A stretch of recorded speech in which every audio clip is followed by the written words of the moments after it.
Good day, everyone, and welcome to our engineering subject. So our engineering subject today is financial accounting. So this is for the industrial engineering major, BSIE, and it could be taken by first year and above. So it is one of the major subjects of this discipline. It is identified as allied subject. So we will know something about finances, how it is being recorded, how it's being reported, and what can we take away from this subject as an important and related aspect to industrial engineering. So in this course, we will use the textbook by the popular author Weigand, Kemmel, and Keso, titled Financial Accounting. This book is having so many editions, and as much as possible, we will use the 10th edition because it is the most latest. If I am not mistaken, it is within 5 years. It is within 5 years currently. Okay? So this is the cover of the textbook, published by Wiley Publishers. And also, we will use the IFRS edition. You will know later on what do we mean by IFRS. So, financial accounting, IFRS edition. So, take note of the word IFRS. So, in this textbook, most of the chapters are important, and we will pick up all those topics that are within the range of minimum requirement for our subject.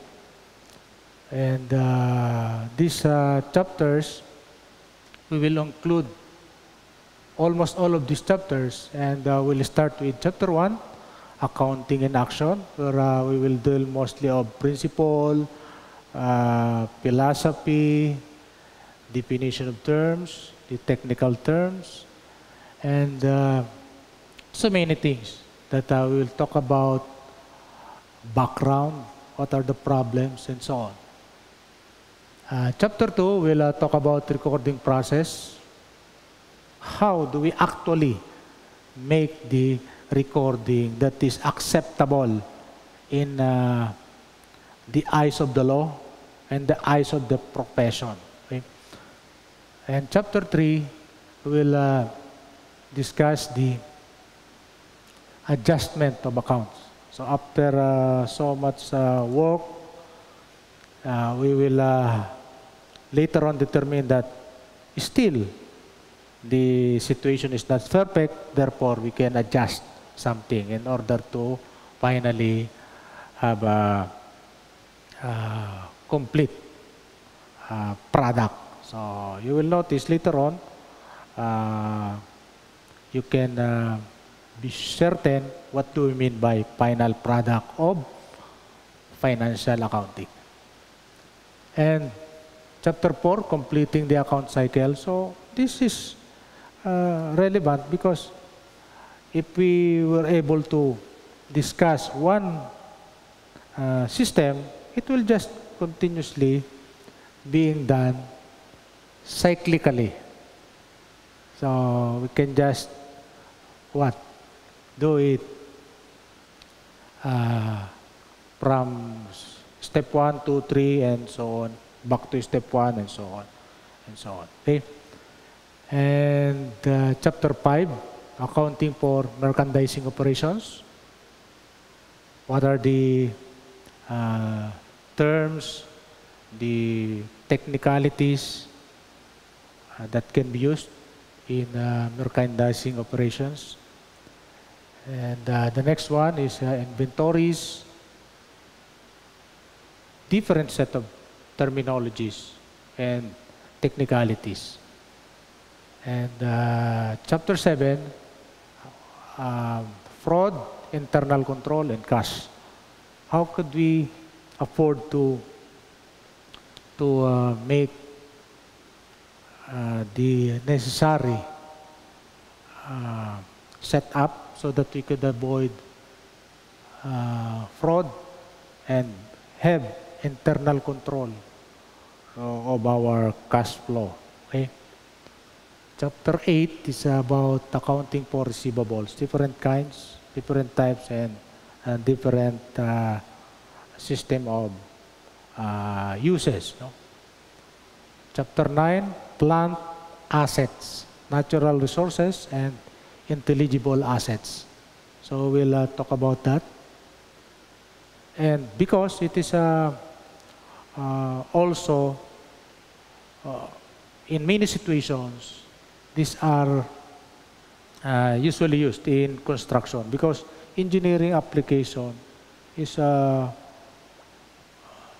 mostly using big equipments, devices, heavy equipments, and fixed form of assets. So we'll find out how to be able to take this into consideration when we are thinking about our finances.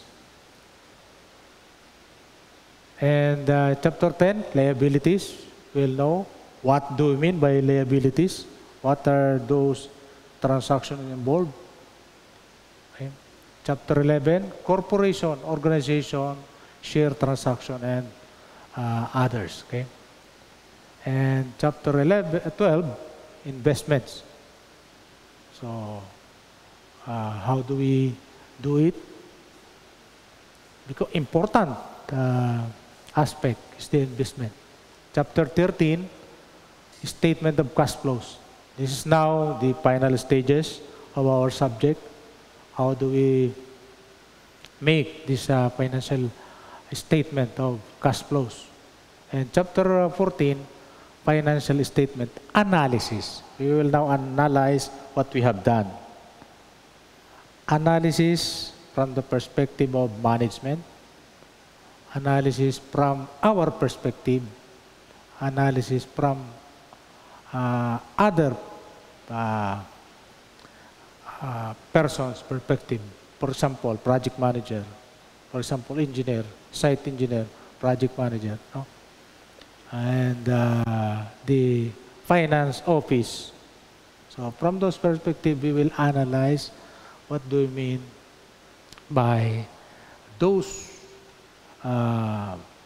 variables listed on our financial statements.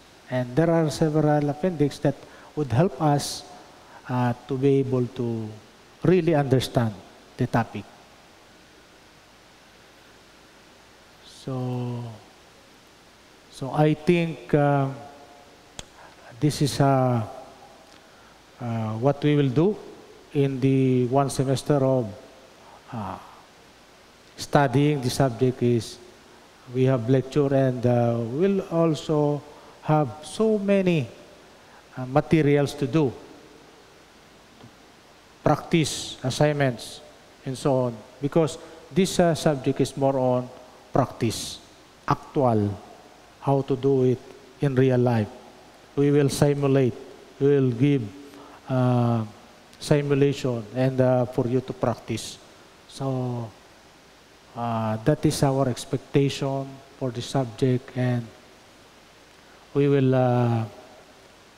please visit our channel for you to be able to see the details on other important aspect of our subject like grading system and so on.